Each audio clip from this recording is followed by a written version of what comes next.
What's up, guys? It's Bryan again from Lake Hickory Scuba and Marina. If you are new to our channel, do me a huge favor. Hit this little subscribe button right here and ding that little bell as well. That way you guys are going to be notified every time we upload new content. Now, we are on the final video of advanced side mount or advanced wreck penetration dives, and we're still up at Lake Phoenix here. And this is another challenging dive here. However, it's a very simple and easy penetration because of the location. It's not very deep at all. It's only about 15 foot where we're at. And if you've ever been to Lake Phoenix, you'll know that there is a sailboat in about 15 to 20 foot of water. And that sailboat is, even though it's sitting upright, it is sitting on a big pile of rocks. And I mean really huge boulders. And the cool thing about that is these boulders are so jagged, it allows you to actually penetrate quite a few areas of those boulders. And there's several penetrations we've made in the past here, and I've actually uploaded those to our Instagram page.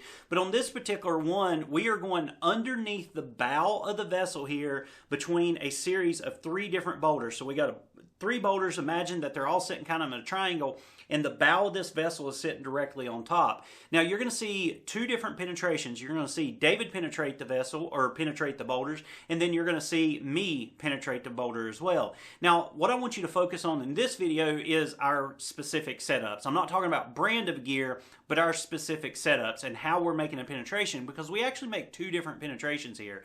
David is just in a basic side mount system from Dive Right. Of course, I have my Mares XR side mount system, but I'm wearing a helmet and David is not. And I want to show you why, even in open water, why sometimes we still wear a helmet if we're going to be penetrating certain areas and things like that. So I'm going to go ahead and hit play here and show you. We are kind of negotiating here. Can we make it through? And if we do think that we can make it through, how are we going to go through it? David has chose to go completely no mounted with just 1 cylinder, and we're just going the width of the sailboat. So it's only about an 8-foot penetration grand total here. He's actually staged one of his bottles and he has no mounted the other one, or he's gunning it through. I've actually decided to leave 1 bottle attached, and then of course I'm going through by gunning the other ones. But you'll notice David didn't have a helmet. I did have a helmet, and if you pay close attention, you'll see the camera fold back on my helmet. So it just goes to show you how tight these restrictions can be. But as I start to come through here, you'll notice I'm negotiating which path should I take. And there's actually 2 exits of this little penetration here.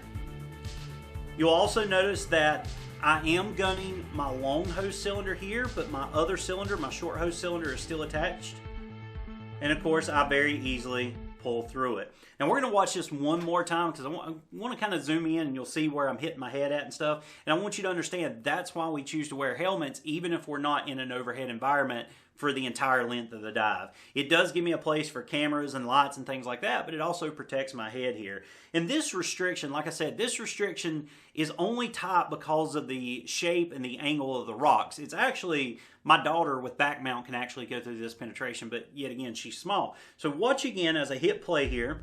We're negotiating how we want to go through. And you'll see David here in a minute, he's already going to stage 1 bottle. He's going to push the other bottle through. And you'll see there's quite a bit of room between his shoulders and the vessel and things like that. There actually wasn't that much room for myself because I still had one of my cylinders attached to me. And of course, he squeezes through without a problem. Now watch as I go through.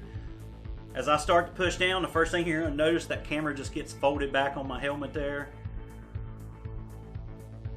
And of course, once I get my head and my shoulders through, the rest is pretty simple. Now, when you do make penetrations like this, I want you to understand having proper control of your equipment is key.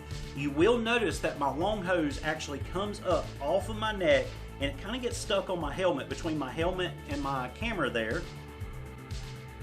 So being perfectly aware and always aware where your equipment is, and in case you get an entanglement or get stuck somewhere that you can get it done very easy, is very, very important here.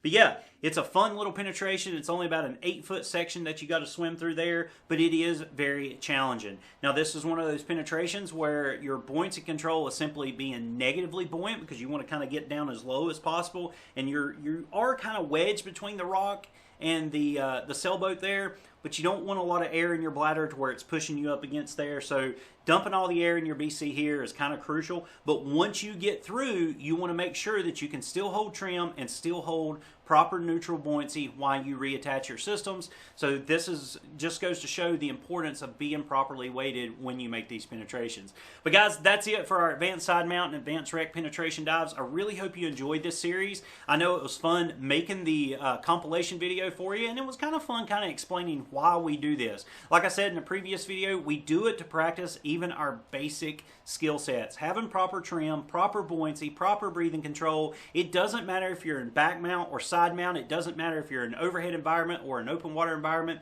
You should be practicing these skills at all times. Every single time you go diving, practice those basic skills. But guys, I really do hope you enjoyed this series. If you did, give me a big thumbs up. Definitely share it as well. Drop me a comment down below if you're a side mount diver or if you're an advanced side mount diver and what penetrations you enjoy making as well. And even let me know why you enjoy going into places where other divers can't go as well. But guys, as always, make sure you follow us on Instagram and Twitter, like us on Facebook, pin us on Pinterest, subscribe to us here on YouTube. And as always, guys, we appreciate your business.